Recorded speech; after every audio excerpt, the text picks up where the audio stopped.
Hello, I'm Helen, and I lead a team of expert individuals across Adaptimmune who conduct our business development efforts, commercialization planning, and research. I have worn many hats over the years as a co-founder of this company, and I am as excited today, maybe even more so, to be part of the organization. Adaptimmune was built on the foundation of its unique and proprietary technology to fine-tune T-cell receptors, or TCRs, to target and kill solid tumors. And right from the beginning, our mission has been to make meaningful cell therapies available for people with cancer. We had the research and protein engineering technology in the UK back in the early 2000s, and we wanted to take our TCRs into the clinic to see if our hypothesis that T cells armed with specifically tuned T-cell receptors could kill cancer was correct. Although UK-based at that stage, our early clinical collaborations were conducted with leaders in the field in the US, from the University of Pennsylvania and the National Cancer Institute, or the NCI. I remember the moment that we learned that one of the patients with synovial sarcoma we had treated at the NCI in collaboration with Dr. Crystal Mackle had achieved a complete response with our NY-ESO TCR therapy after just 3 months. We were overwhelmed thinking about the potential of our TCR therapies and the possibility that we could truly make a difference for people with cancer with our emerging pipeline of TCR candidates. As I mentioned, this response was with our first engineered TCR, directed against a cancer testis tumor antigen called NY-ESO, which was later optioned by GSK.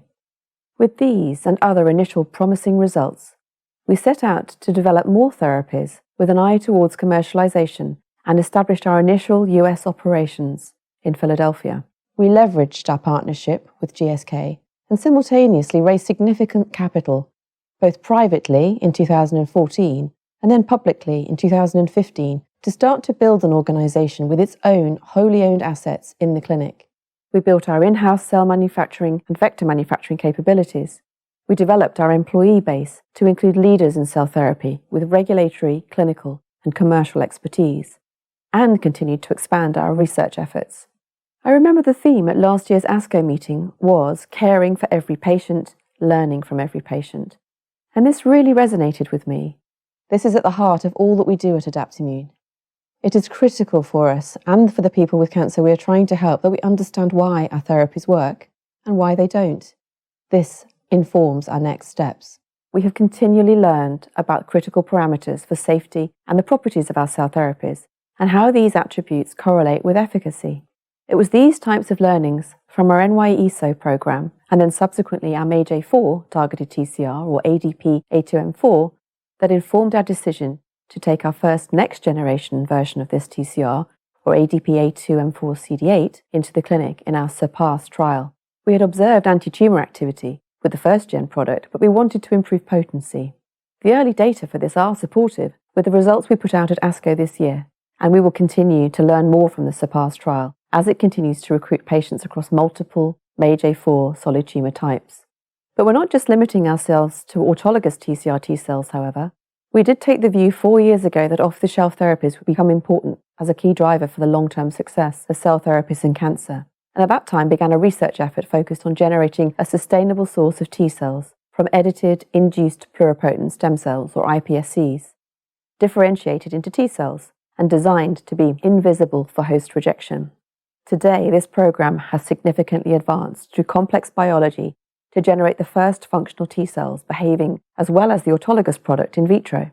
Built on that success, we signed a co-development and co-commercialization deal with Astellas in January of this year, in which we are actively pursuing allogeneic therapies that are not limited to TCR targets only. We have the ability to pursue products with single or dual chimeric antibody receptors, or CARs, and/or HLA-independent TCRs, as well as the conventional T-cell receptors, and in other cell types too.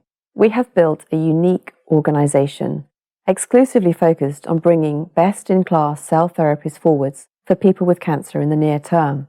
This is not just based on the scientific heritage which gave us those early results and the reasons to believe, but the iterative improvements we have sought to make to bring forward better products, to streamline and optimize the manufacturing, and to learn from the experience of our investigators and people in our trials administering and receiving the products in the real world.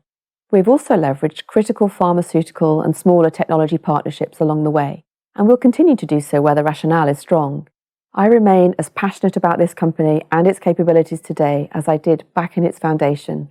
The reasons to believe are as strong as ever, and our highly motivated and hugely capable people and the culture we continually aspire to create, with the patients at the heart of all that we do, are a constant reminder to me that what we do matters. Personally, I have lost both of my parents to cancer during my time at Adaptimmune, so I feel quite keenly the connection and huge privilege to be a driver within the company, right from its early days through to today. When I look back, we have accomplished a huge amount, but there is so much more that we can do and for which we are now so much better prepared. I certainly believe the best is still to come.